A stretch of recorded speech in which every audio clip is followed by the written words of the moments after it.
Episode 11 of Sir Ulric Hosts Money Matters. And Bitcoin is important, but for the rest of the world, AI is all the craze.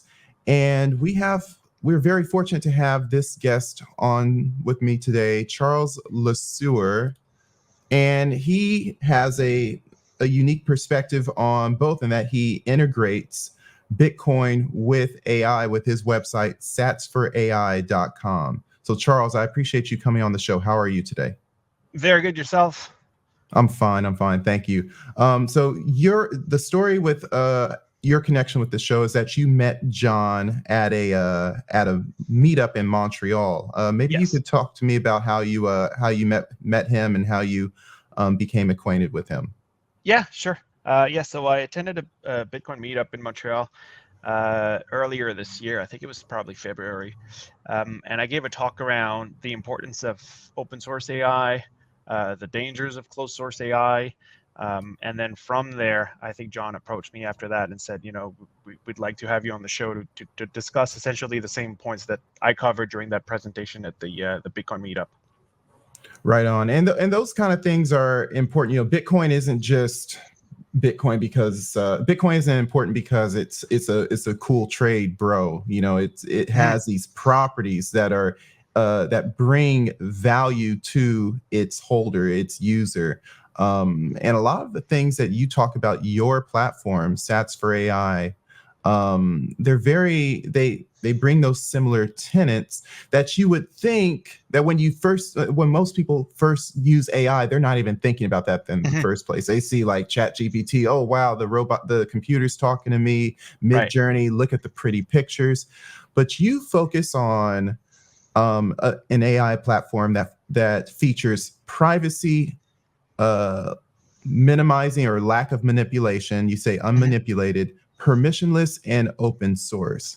So I want you to talk to me about those four attributes and how your platform is essentially each of these. Sure. Well, so those 4 points are essentially kind of like a theory that I created around what makes tech very freedom tech. And so that is born from my own observation of Bitcoin. Why is Bitcoin so important, and why is it a good tool to again kind of liberate, or at least allow us to be more free? And so from those points, I guess they can translate to AI or to any other tech. If you want that new technology to be a tool for human flourishing, it needs to have, I think, at least those 4 attributes.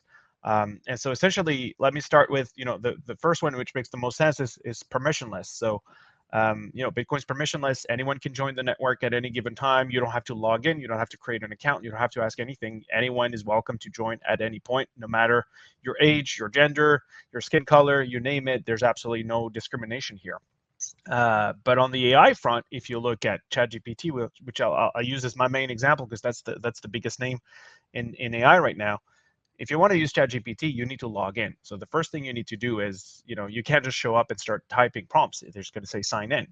And so that means that it's permissioned, right? So you're asking permission to use that tool. And so if you look at what it actually really means, is that technically they can deny you that permission, and they've done it in the past. So when it first came out, it got really popular very quickly, and so they had to pause accepting new users for a little while. So they say, oh no, for the next couple of weeks, no one else can join because we're overwhelmed. So that obviously puts a permission aspect on that front. They've banned accounts. So there was an account that was using it in a way that they thought was not complying with their terms and conditions. So they closed off an account. There are countries where they're not even allowed to use it. So it's on the government side, right? So the government says you're not allowed to ChatGPT, and they're kind of banning the IP, but like ChatGPT is not fighting back in any way, shape, or form to actually be available to those people. And even then, Sam Altman himself said at the World Economic Forum this summer when he was interviewed, he said there are countries where we refuse to do business. So all this to say that, there's gatekeepers who decide you get to use it, you don't. Whereas, the whole point of, again, what we see with Bitcoin is like anybody can join. So you're making the tech available to everyone, and by having gatekeepers, you're obviously potentially widening the gap between the haves and the have-nots, right? Like if it's a major transformative technology like AI potentially could be, those who don't get access to it will be left behind, a lot faster than those that do. So that's the number one point, is that I think any tech should be permissionless. You should be open to use it, regardless of, again, who you are or where you're coming from. I want to interject real quick, because there are a few points that you mentioned that I don't want to lose, because we can go down many rabbit holes quickly. So a quick response here. ChatGPT shut down new accounts because they got overwhelmed. They got popular really fast. So let's just say Sats for AI got popular and people started using it. Like it went from 0 to 100 real quick. Shout out Drake, Toronto, Canada. I'm sorry. I can't. Oh my gosh, I'm getting too comfortable. So what would you guys all of a sudden had 400,000 users that jumped on in a day? How do you handle that? I mean, technically, is your server limiting the permission because you're keeping a smaller server, so not as many people can use it? Does it become permission there, or does it just get clogged up like Bitcoin does? When there's too many transactions, it costs more. What's your answer to that? Yeah. So, I mean, if we were to get really popular really quickly, I think the way that we've set up the infrastructure, we could handle the volume. But the difference being, because in our case, you pay per prompt, right? So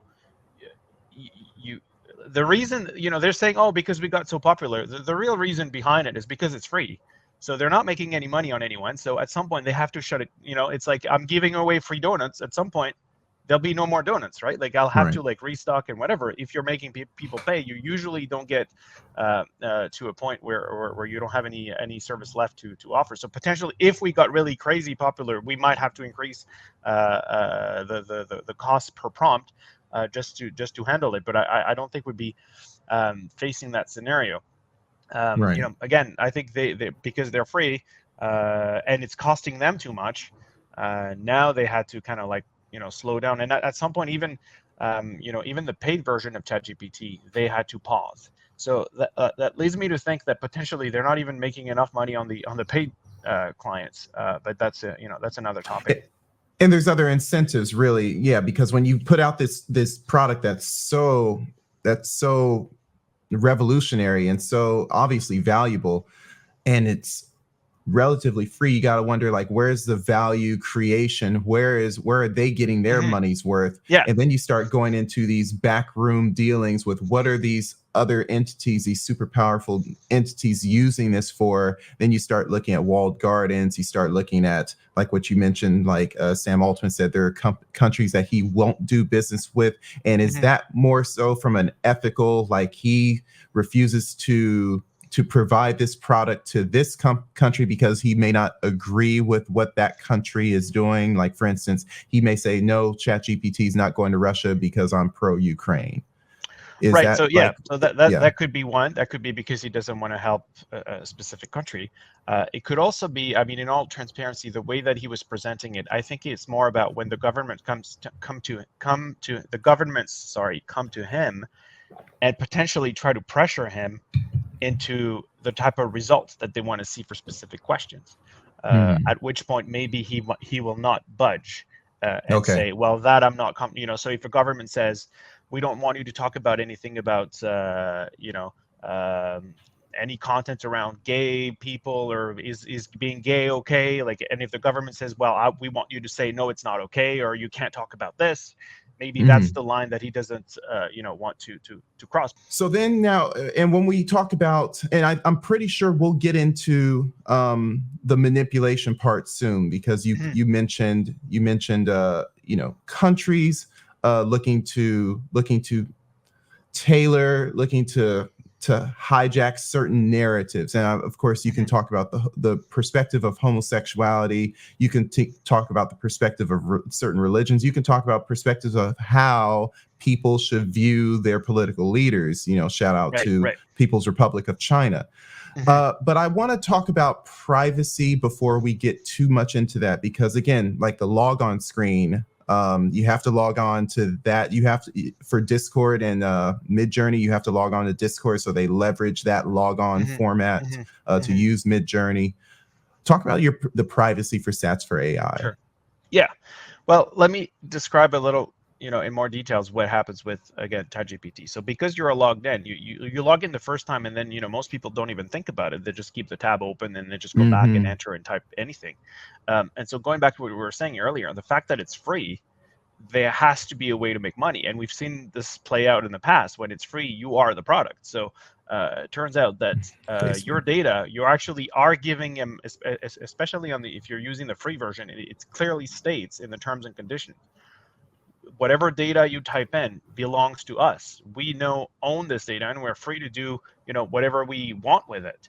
And so, for now they're putting forward, we're using this to retrain the model and to improve, and this is this is how you're helping us with your free version. But every prompt that you've ever entered into ChatGPT is tied to your account. So if you ask very personal, medical questions, it will be linked to you. If you ask questions about a relationship, if you ask questions about, anything, you name it.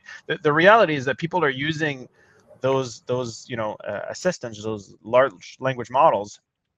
Some people are using them pretty much as like, it's like free psychologists, right? Like they're literally going on and saying things that are a lot more personal than whatever they would normally disclose to even a search or even on social media. And so all this data is again going to be tied down to you. And so at one point, you got to wonder, how are they going to make money off of this? And the most obvious way to me, when you know how the internet works, is you don't even need to put ads in your product. You just sell the data to brokers. And so that's, for people who don't know, there are brokers who are buying the data. They're buying the data from Google. They're buying the data from Facebook. They're buying the data from like a different group, bunch of people that have access to a lot of very personal data. And they merge them together. They try to find the one common denominator. In most cases, it's your phone number.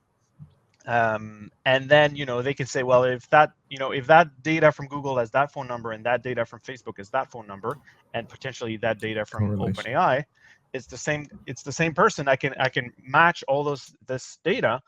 And now when someone's logged into any of the services, when they go and visit just a random page, whatever ad is being displayed is not necessarily generated by the website themselves, but they're just like selling the space to the broker, who decides what page they want to display.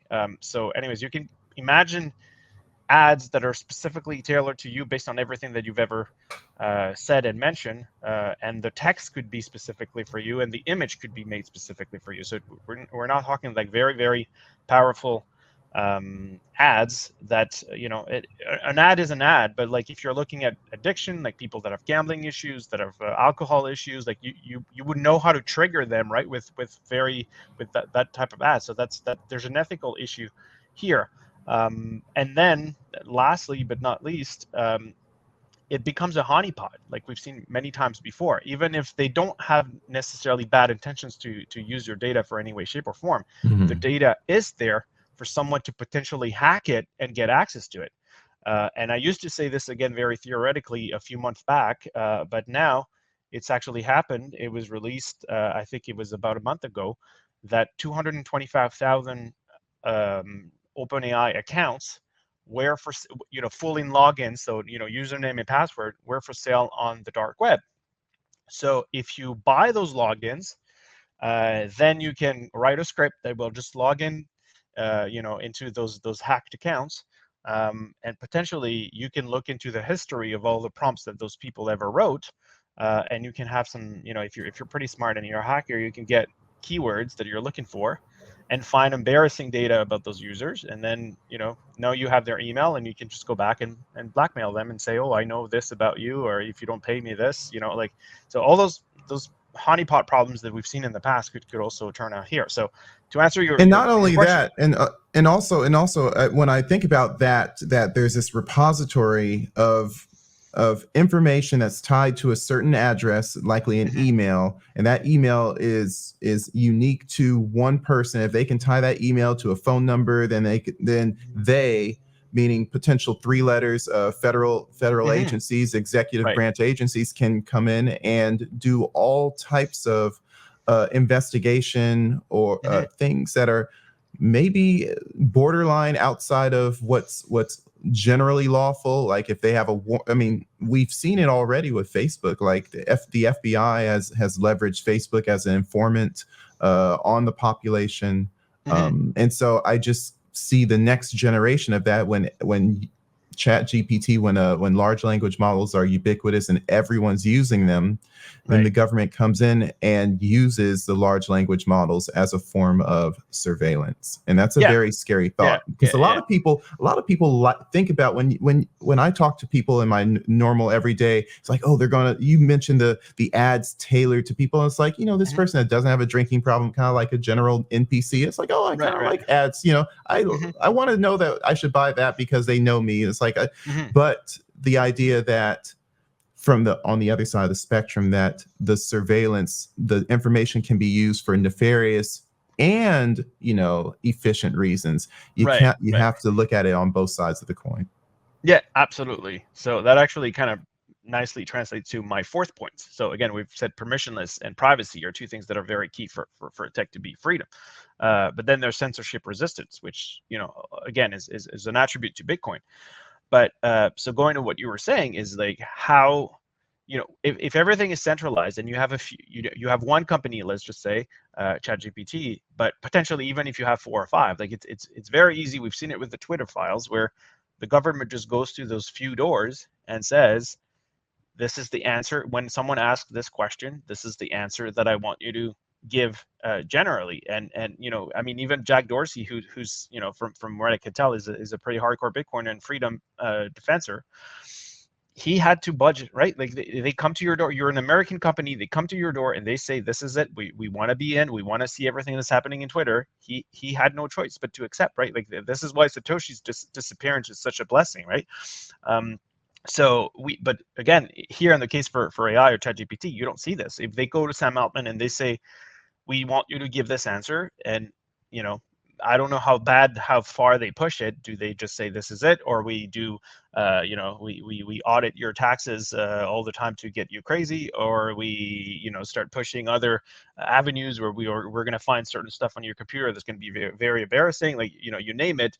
The pressure tactics are multiple and exist, even if you want to fight back. So that's why you need something that's very that's able to resist this type of censorship. And going back to what you were saying, not only can you change the answer, but you can also request information about users. And just like you were saying, you can say, well, show me anyone who's asked a question about, and then you name the political topic that might be of interest. Right. And again, this used to be, I used to say this theoretically, saying this could happen. And it was actually the same thing a few weeks back. It was revealed that it was YouTube, where I think it was the FBI who showed up and said, we want the list of everyone who's watched that video, like a specific video. They said, we want to know who watched this video. And I'm sure they had great reasons. There's probably someone did something really bad, a murder, or who knows what, like whatever the reason why. I can agree with the reasoning, but it's a very slippery slope, right? Like when you start saying, I want to know who watched this video, then how far can you go to imagine in the AI world where you say, I want to know who's asked the question about, vaccines, political agendas, right. debt to GDP ratio, like anyone who's asked something that the government doesn't want to know about, like doesn't want. And that's the catch, yeah. Right? And I have to interrupt right here because it's so important that a lot of Americans, again, I work in the engineering world, defense world, and so all these, regular people not breaking any laws because they have a secret clearance, et cetera, et cetera. And so it's like, I don't see the problem with that. The problem is that people are looking at the world through their narrow scope. You live in America, you work for America, the industry that's not going out of business. Now put yourself in the shoes of someone who lives in Turkey. Put yourself put yourself in the shoes of someone who lives in Chile or Argentina. And luckily Argentina is much better now. But think about all Paraguay, Uruguay, Russia, Ukraine. Now you have this like what the government knocks on the door and asks completely different questions to YouTube, Twitter, ChatGPT, or the equivalent. The equivalent platform in their area, and they will be asking, talk to me about the people who watch this video about the war that we're in, or the debt to GDP ratio, or all those people who watch that bad video about our current president. We want to know that. And it's unfound here, but the problem is that people look at products as locally serving. It's like, that doesn't make sense here. And the same thing with Bitcoin. People look at Bitcoin here as, oh yeah, it's a cool trade. It's like digital. It's a digital gamble, like a token. I'll buy it down. I'll sell it up. But for people in Nigeria, this is literally life and death. And people, again, I'm surprised in this global world that we're still looking at things from a local perspective. But again, I had to get that one out because you're creating a product that is essentially solving problems worldwide, and it's not just for people who live in the big cities in the United States. Right. Absolutely. Yeah. That's there's an analogy that I like to make.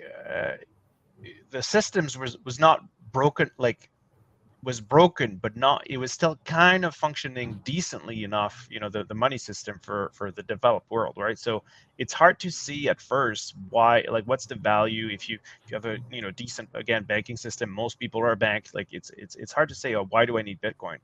It's a lot more obvious when the system's really broken. And one analogy that I like to take is like in the very early days of messaging apps. So WhatsApp and you name it. Again, it essentially was acquired, but like, I remember in the early days of like 06 or 07 when it came out, and people would say like, why do I need WhatsApp when I have text messages? Like, it was just like, okay, well, okay. People are still saying that right now with Telegram. Continue. So anyways, at first you're like, yeah, well, there's not much, whatever. But then when you do start to use it, and you're like, well, first of all, it's encrypted. So like, your communication is quote unquote secured. It works internationally, like you can message people no matter where they are on the planet. Whereas with your text plan, when the minute you're outside of your country, it doesn't work anymore. And so there's a ton of benefits, but they're kind of small benefits that they're hard to see at first. But then eventually, when you start using it, you're like, no, when you're on WhatsApp, like you don't say, oh, I'm just going to text message this person. Like if that person's on whatever messaging app that you're using, that's the one that you want to talk to him on, right?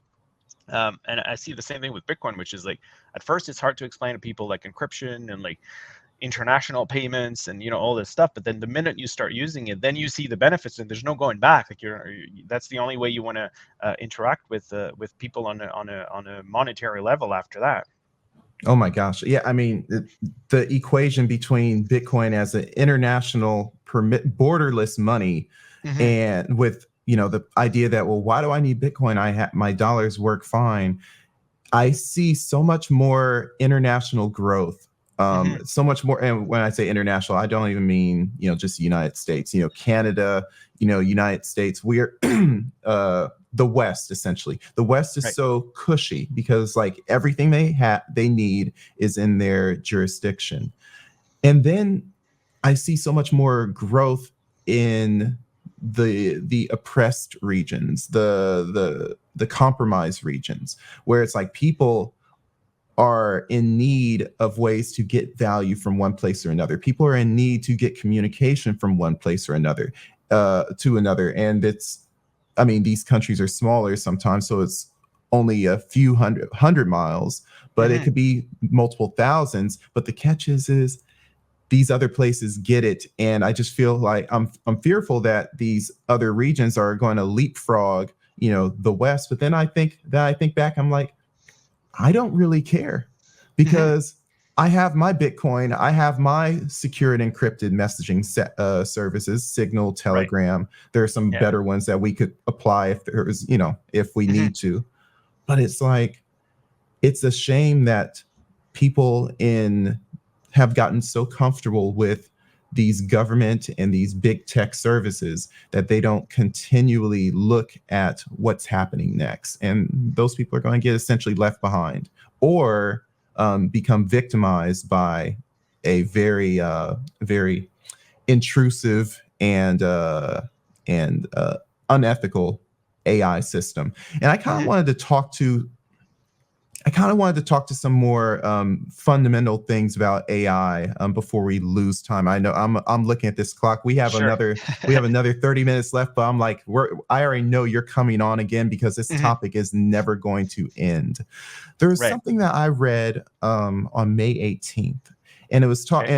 an article that was titled "Google Declares the End of the World Wide Web." And I'm not going to go too far into it, but essentially the summary is that a generative AI is going down the path where they're essentially filtering the internet for search users. So where Right. most people would search Google, and by the way, Google filtered the internet already, Hmm. deciding what comes up for certain key searches, obviously.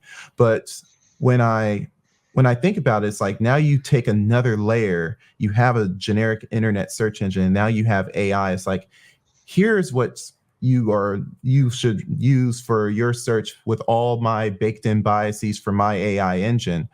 Right. Um, and that could be for ChatGPT, that could be for Stats for AI, that could be for Grok, Hmm. Hmm. Gemini, anything.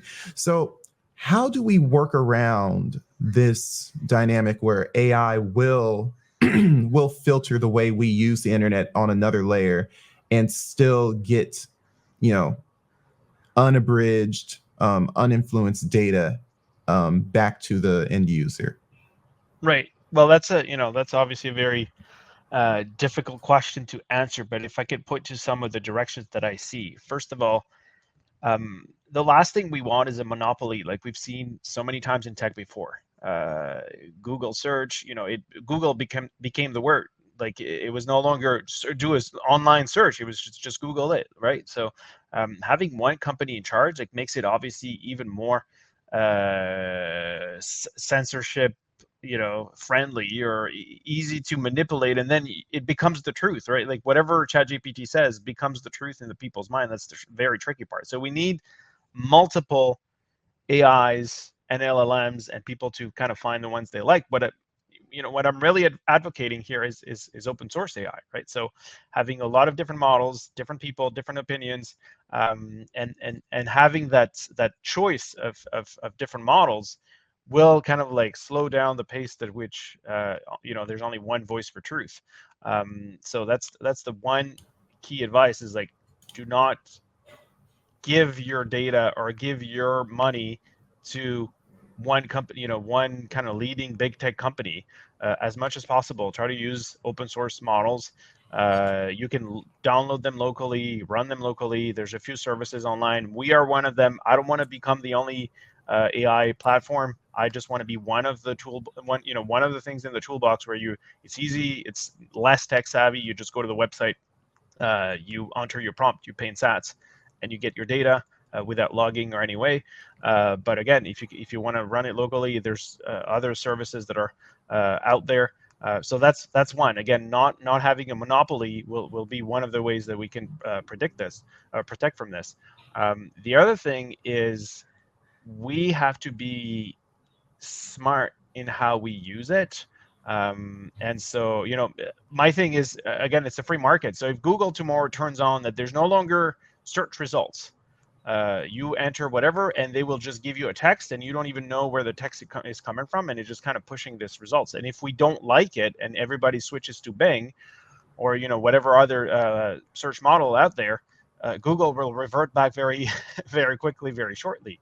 Um, so that's definitely one of the ways, but by making the choices ourselves as to what tools do we use, and then finally I'm hoping that over time, again, and I see this mostly from the open source community because it's one of the core values. But you would hope that the answers being given to you would, by definition, try to stay neutral, try to give you different viewpoints and different sources.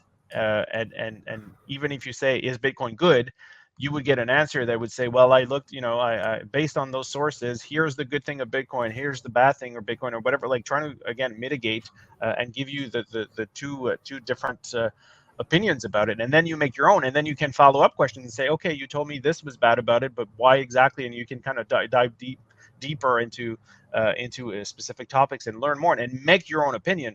I remember the early days of the internet, people would say, oh, it's just because it's on the internet doesn't make it true, right? Like it was one of those transitions that people had to kind of learn that fact that, people you were still used haven't to. learned that. Yes, that's it. It's still a hard truth to learn, but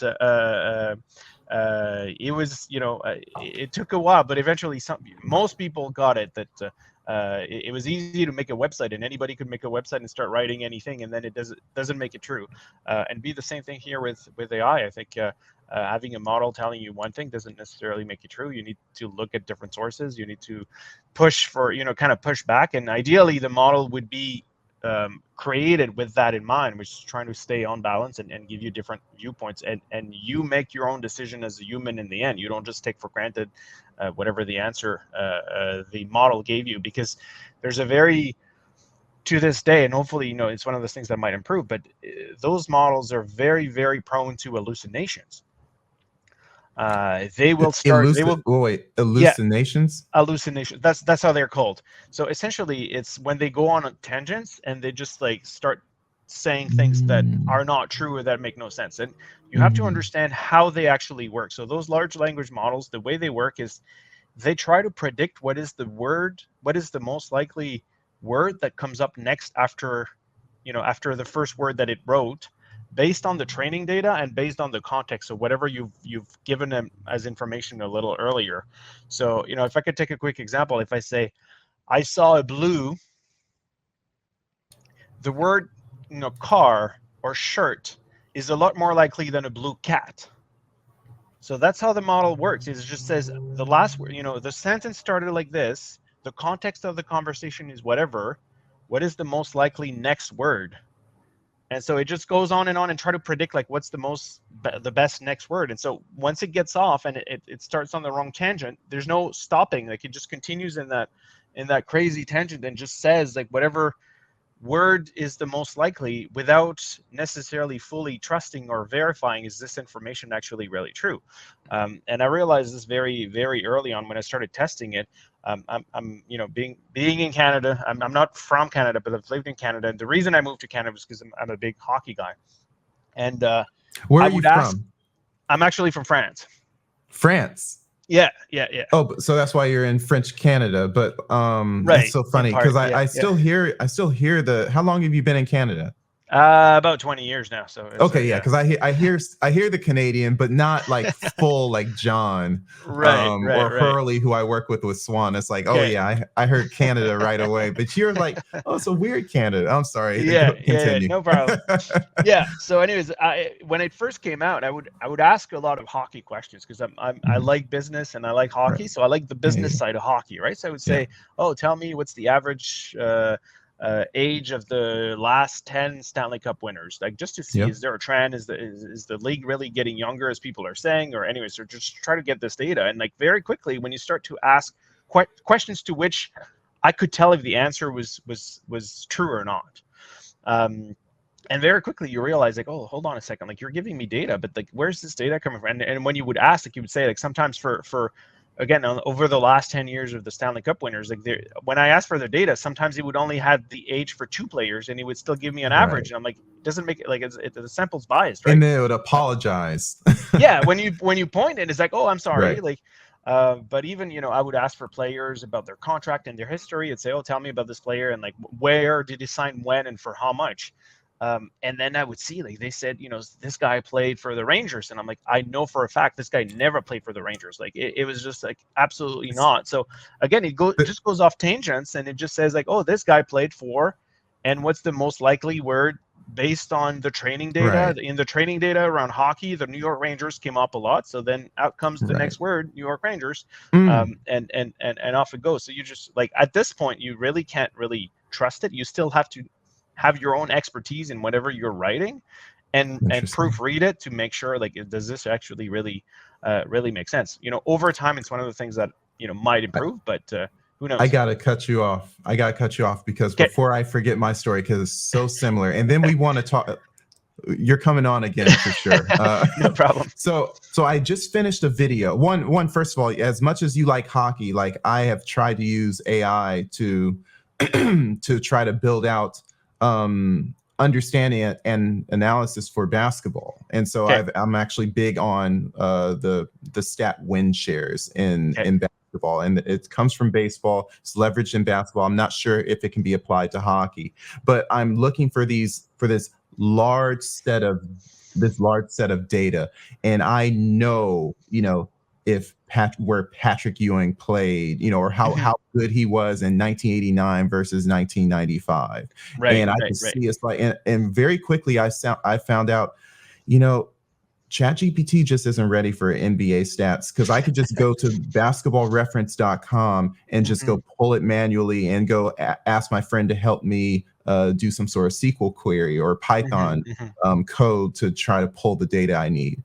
Right. But I will say that I did a recent video for SWAN, and it just actually got released today, on education. And I was looking up data on how much money does the U.S. government spend on K through 12 and higher education.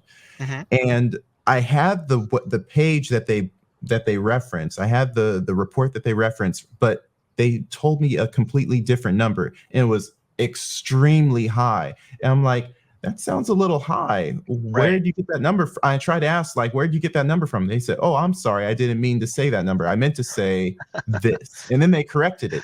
And I'm like, I understand that, but where did you get this number? And I was trying to figure out, like, where was it digging for this information? And it just basically, it admitted to me, sometimes the numbers that I get or the data that I get just comes out of nowhere. And it referenced what you said, the hallucination. Hallucination, where it's just like it starts guessing the likely number. It almost starts spitballing. Not all the time, but you'll catch it. Sometimes you'll catch it. Yeah. And if you're not the expert on that topic, or an expert enough, you won't catch that, and you will just look at that as AI said it, it must be true. Just like we do with the internet in this generation. So now that long-winded kind of segue to how people view AI.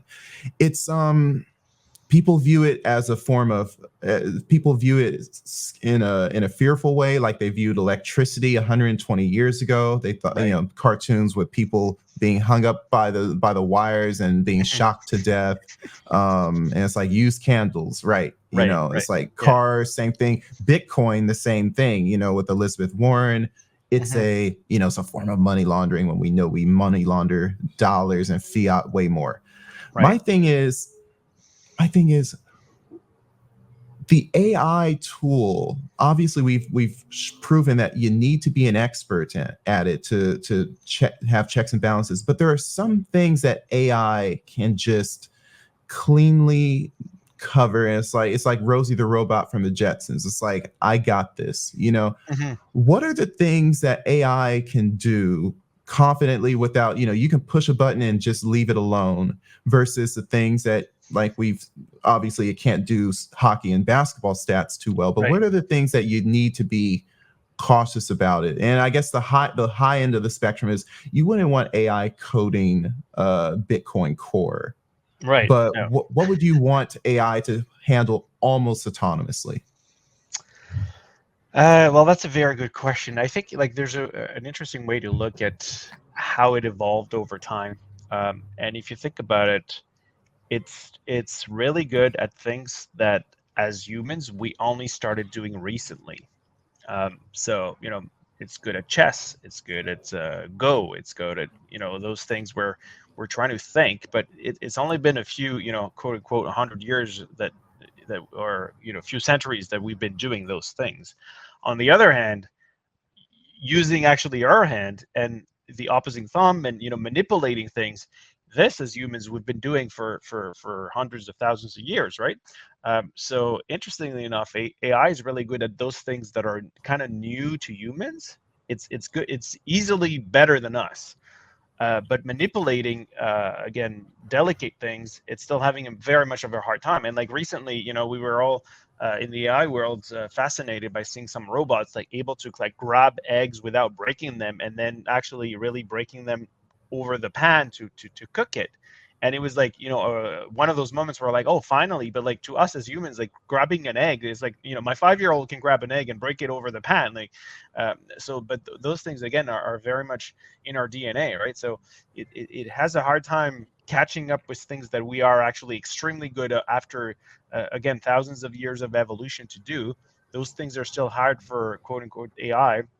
And the newer things are easier. So all this to answer your question is like certain jobs, I think like, electrician, plumber, like those things where every house is going to be different. You're going to have to manipulate things differently, et cetera, et cetera. I think like those jobs are like, I don't see a robot coming to my house tomorrow to fix my plumbing.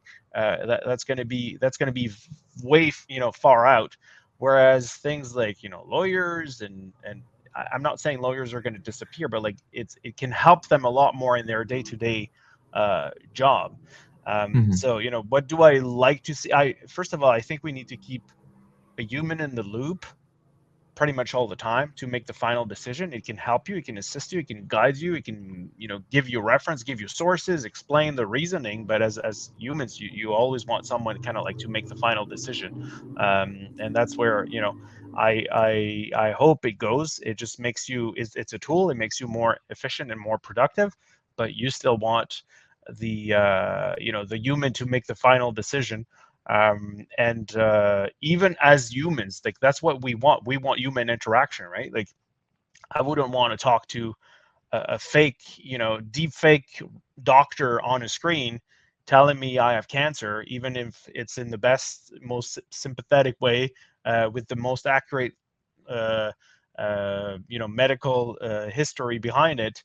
I would much rather have like an actual real person, right? Or a caretaker at a retirement home, right? Like you want that human interaction.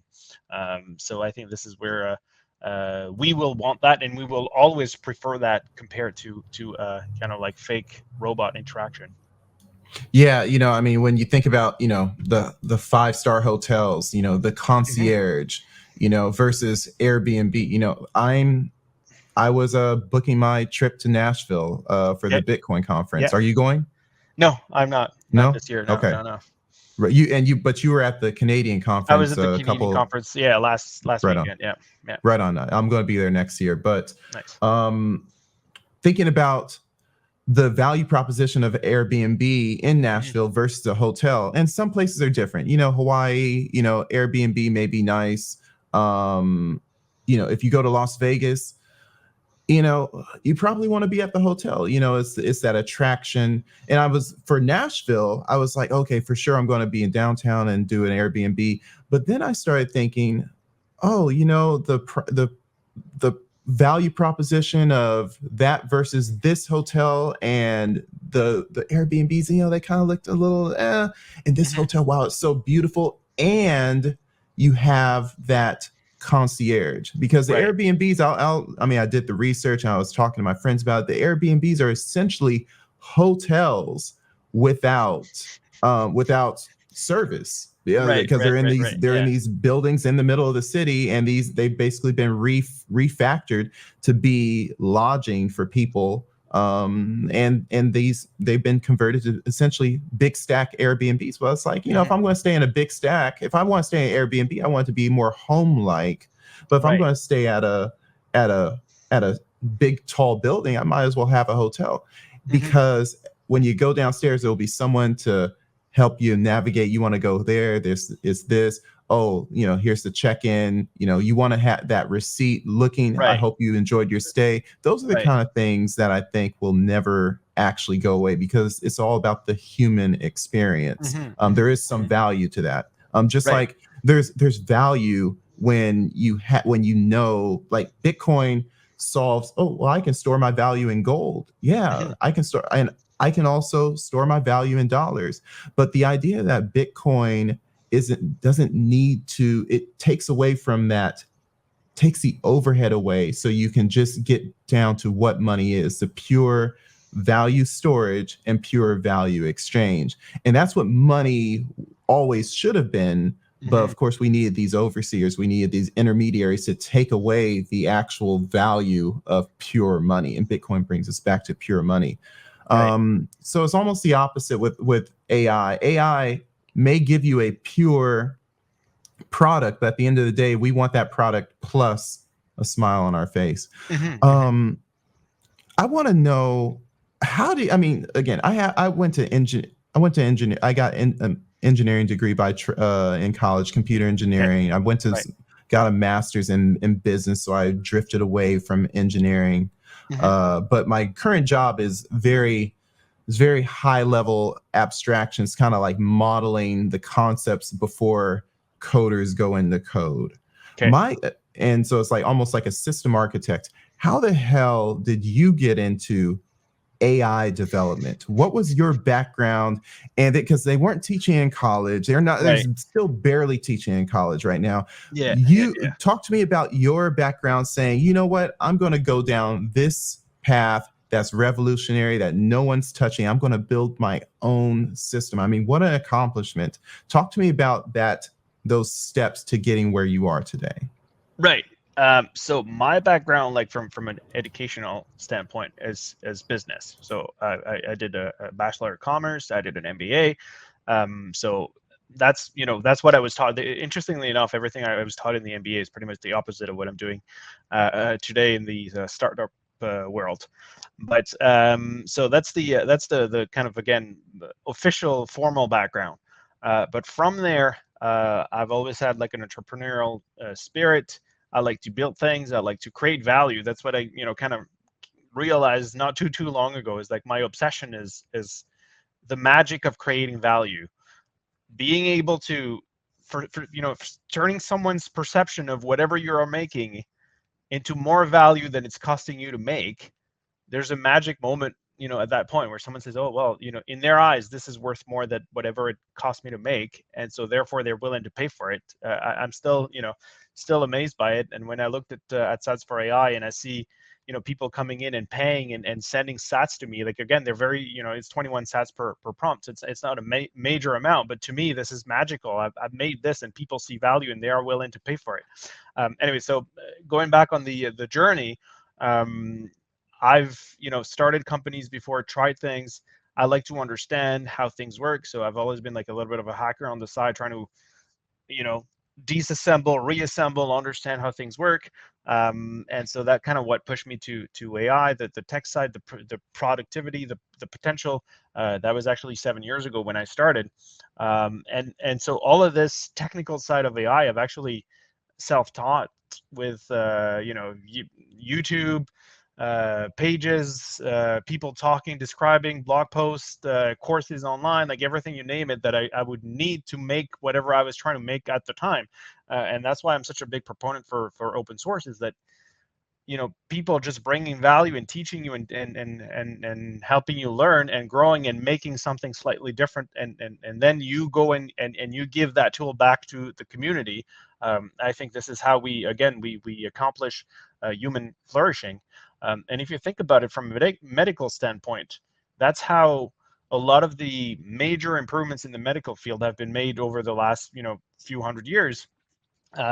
Is We would assume this is free. This is something we want to collaborate. If someone finds a cure to cancer, he's not keeping it to himself.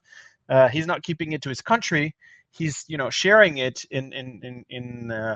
for the world to use, right? So this is what we want, again, in tech, is we want something that's open source, where everyone's contributing. You have to find a way to make your own value, and I'm not advocating for anyone to work for free, but you want to find a way where you're releasing your improvements, you're letting people enjoy it and benefit and build on it, while you're still creating and capturing some of the value for yourself.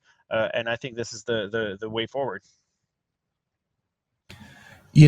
Penicillin was discovered by accident Right. in like a kitchen. And so when you think about that, um, when you think about the way that people learn and people discover, you realize how little people learn and discover in a structured academic Right. system. And I normally keep my Swan stuff separate and my Money Matters stuff, over here. But it's like the video that I released just today about academia and their their angst against Bitcoin, which builds into what it is angst against novelty and not being agile enough to change and to redirect as things are discovered. And when you think about Moore's law and how technology, these transistors that we can fit on a chip and how they're and it's not Moore's law, it hasn't been broken yet. And we're still built the things that we can do with technology and the ways that people like you are discovering how to build when that wasn't their discipline. I mean, I'm engineering by trade and I went to content creation. You're business by trade and you went to AI development. I didn't learn how to make YouTube videos. I didn't go to multimedia school. I didn't go to journalism school, but somehow I've written 24 pieces and made 24 videos, all in the course of 3 years.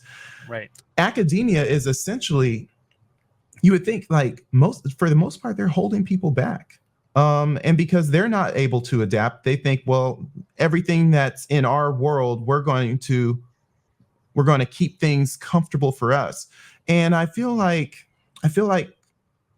when is academia going to catch up? And again, you have your higher education, you have your master's, I have my master's. I've been thinking about this. When, if ever, is academia going to catch up with human progress? Or is it just a thing where academia as we know it divests and it breaks down and something new is built? What are your thoughts on that? Have you ever thought about that? Yeah, a little bit. That's a good question. I mean, I have two young kids, and like my oldest is 10. So about 10 years ago, I started to think, oh, do I need to? We're kind of lucky in Canada where university is very affordable. But still, you start to think, what if they want to go to the States? What if they want to go to Harvard? What if they want to go to Stanford? Whatever, you name it. Like you're starting to think, should I start an actual education fund for my kids so that when the time comes and they go to university, we have the the purchasing power to send them wherever they want to go. And I remember, obviously contemplating this and thinking, I've learned everything I needed by myself. Like, you don't need to go to Harvard anymore. Now that you have, online access to anything, you can learn and you can self-teach like anything. And so, aside from being a doctor or a vet or whatever, like those professions where you actually have to follow because you need the diploma in the end life critical stuff. Right, that's it. Yeah. And again, you need the actual diploma before you can, put it in practice. But other than that, again, you will learn. Like, I'm not saying, university is its good side, you're going to learn stuff. Like, I'm sure along in one way, shape, or form, my MBA has made me able to learn faster. Like, I certainly don't regret doing it, but I don't think you need the big prestige of those schools. And if you think about it, those schools are much more about the network that you create by attending than the actual content of the classes. Yeah, I don't see education staying as big of a difference maker as it was, a few years back, where going to Harvard really put you up to on a career path that you couldn't achieve otherwise. I don't see things staying that way. But obviously, academia is a very strange field, and again, if you look at it from a Bitcoin perspective, or from the points that I mentioned earlier around AI, like around freedom tech and centralization, essentially, that's what it is like, you go and you do a postdoc and you write an article. The weird part is like those studies, or that research has been paid by taxpayers' money, and then you submit it to journals, and they do peer review, and they comment, and they refuse some, they accept some, whatever, and then once they do, they publish it they publish your article in their journal. But then the journal is like, you need to pay to read the study, which, as a taxpayer, I have paid for the research. Like again, I'm not a communist by any mean, but like, this has been paid by taxpayer. It should go back to the public. It should be accessible for everyone to read. Why do I have to pay to read a journal that is simply publishing the work that I've paid to generate initially? So obviously it's a very strange field. I don't know if you're familiar with Aaron Schwartz and his battle with trying to actually release. He was one of the guys behind the Creative Commons licenses, etc., trying to open source a lot of things, and he unfortunately got cut. I think it was at MIT. He was trying to illegally enter and download a whole bunch of like studies and papers. I think it was 18,000 papers from MIT that he had the intention to publish online, to let everyone actually access and remove the paywall, essentially. And then he got arrested, and unfortunately after that, he all the trouble that came with it, with the fines and the prison time and whatever, he ended his life very early.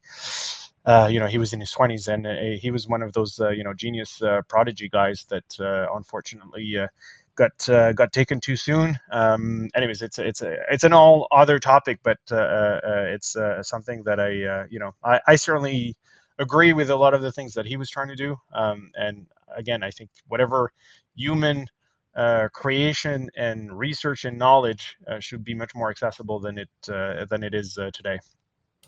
Yeah, well, I think that the work that you're doing, again, self-learning is is essentially the way. I think Hayek talked about the roundabout way to take money out of the hands of government. Right. And what you're doing with your self-taught endeavors is that you're taking, from a roundabout way, you're taking knowledge out of the hands of the central planners, the central repositories of academia, of universities. And where universities used to be a beacon of progress, a beacon of hope, hundreds of years ago, they seem to have lost step with the times and can't keep up. And they've become relics and are desperately trying to hold on to any sort of worth that they have. And they're tying themselves close to oppressive government agencies to stay relevant. And again, when you're using this fiat structure to maintain power, that power is slowly slipping away in the shadow of Bitcoin. Right. And I think that your AI platform being built tying in with Bitcoin is a thing where it's like you have this technology, and most people see AI and ChatGPT almost synonymously now. ChatGPT is almost taking that name. It's no longer AI, it's Midjourney and ChatGPT. But the open source dynamic is going to help fight for this new technology, and it's going to be, it's not only going to be you, there's going to need to be dozens of you, if not hundreds of you, in order to make sure that this technology is used in a truly ethical way, as opposed to some makeshift political virtue signal. And I would get into that more, but I think that we just need to bring you back on in a few months and talk about things. Maybe I'll leave a teaser. When we talk about AI trading Bitcoin, AI purchasing Bitcoin, we talk about the ethical AI. What the hell is that? I'm sure racist AI platforms shut down. These are all kinds of things that I want to talk to you about in our part 2 coming soon. But Charles, I want to thank you for your time. And thank you for your endeavors. I wish you well. Yeah, thank you very much. Pleasure being here, and happy to come on any other time. Right on. So that was Charles. Obviously, I got all goosebumpy and excited talking about all different types of rabbit holes that we could possibly go down. It's amazing to see technology happen that's changing right before our eyes. Bitcoin in 15 years has become the best money in the world. AI after Charles has been involved with AI for 7 years, and all of a sudden it's ubiquitous. It's everywhere. It's changing the way we do our jobs. It's being advertised on our favorite TV shows. What's next? We'll have to see. But for sure, I do know that we'll be bringing him on soon. I am Sir Ulric, like my father before me. See you next week when we bring on a new exciting guest.